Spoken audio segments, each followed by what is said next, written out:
Nagtatamad na sana ako tumulong. Kaso baka magastos ko yung ano. Natatamad na talaga ako tumungo kasi parang feeling ko hapon na tapos magsasara na. Pero kinaya pa rin ang power. May nagbayad kasi. Ayaw ko magastos yan kasi para sa susunod, pag nangutang ulit siya, di meron siya. Meron akong may bibigay.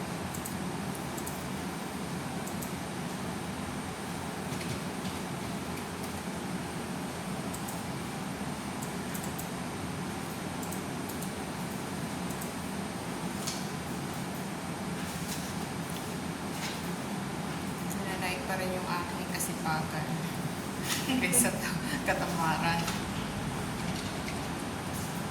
Natatamad na talaga akong lumabas ng bahay. Oo, mainit. At saka parang hapon na. Parang hapon na tapos magsasara na. Pero nanatili pa rin akong masipag.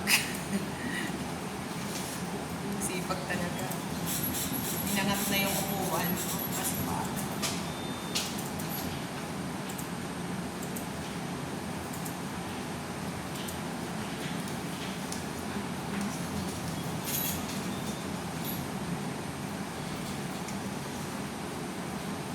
Kasi thank you.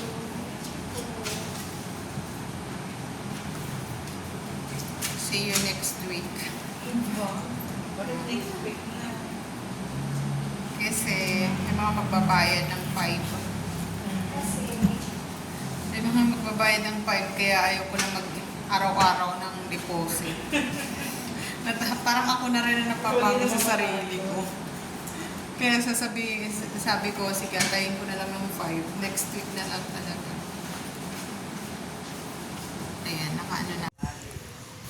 I feel tired but I'm going to the bank and then go home because I deposit the money.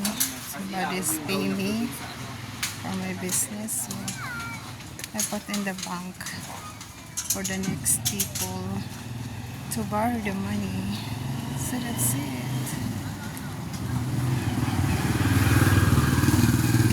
I'm tired to go out, but I'm thinking about I need to go to the bank because